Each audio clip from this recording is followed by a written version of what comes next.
Жамбыл облыстық көпбейінді балалар ауруханасында ерте араласу орталығы қамқорлық атындағы 1 декабрь 2023 жылы ашылды.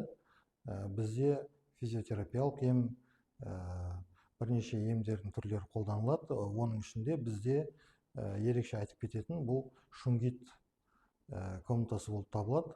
Бұл жерде негізі шунгиттің негізгі қасиеті ол фуллерендер арқылы әсер етеді. Ол негізі адамда нейрондар, адамның миында және де адам организмінде нейрондар, көптеген нейрондар болады. Олар нейрондар бір-бірімен импульстер арқылы байланыстырады.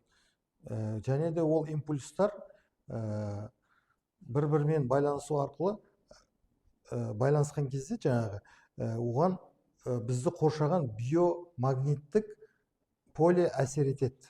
Және оның адамға биомагниттік поленің әсері теріс болуы мүмкін. Және де адамға шаршағыштық, әртүрлі аурулардың пайда болуы, одан кейін жаңағы аурулардың асқынуы осы биомагниттік поленің әсерінен болады.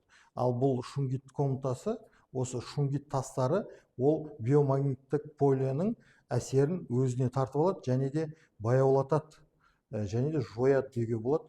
Сондықтан балаларда немесе науқастарда осы аурудың асқынуы азаяды, одан кейін шаршағандығы басылады, одан кейін зат алмасу жақсарады, тыныс алу жолдарының жақсаруы ауруларында, одан кейін барып жаңағы агрессияның басылуы, ұйқышылдықтың басылуы, одан кейін жұмысқа деген қабілеттің артуы, мазасыздықтың кетуі, осының бәрі осы шунгит комнатасының арқасында болады.